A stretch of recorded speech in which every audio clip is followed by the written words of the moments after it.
Good morning, everyone. Welcome back to the garden with me, Eve. If you're not subscribing yet, please subscribe and like.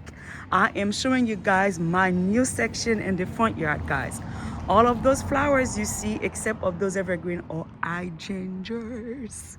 Guys, I purchased a lot of hydrangeas this season, this spring season, guys. So far, I heard they said they can take sun. I don't know how much sun they can take. Usually here they will get a lot of sun. They said like 6 hours plus, but I put them there. As you guys see, the sun is not, it's right here.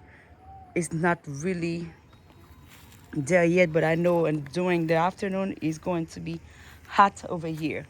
That's I'm gonna see if they accept the challenge because they said they grow in sun. I mean, if they can grow in sun, I would love to have some beautiful flowers here.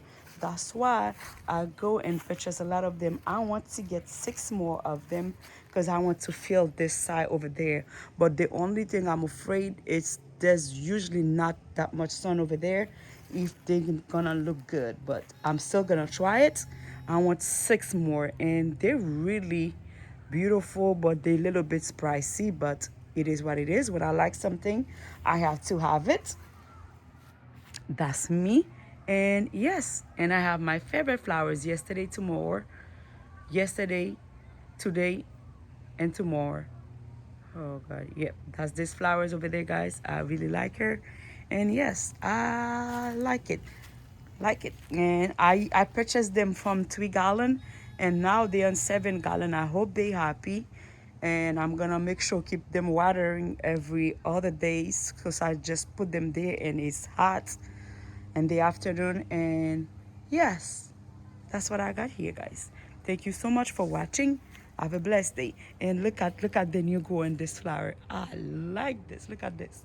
That means you can tell they are really happy. And they used to be small. I put them there the winter when everything was die. I pick up them in this shade over there. I put them there. I feel like they're growing up. They grow up a little bit more. They're starting to be more larger, and yes, more beautiful. All right. And I got a salvia coming back because I used to have salvia or flowers going all the way over there. And yeah, I hope the limelight can bring a lot of big beautiful flowers because that's the name of it. They know by for that bring a lot of beautiful flowers. And then what I did, I keep gonna go back and fix what I need to fix because I don't like seeing dead branch. If I saw a little dead branch, I went and get it and put it on one pot because I don't waste nothing on the garden, friends. But it is beautiful. Thank you so much for watching.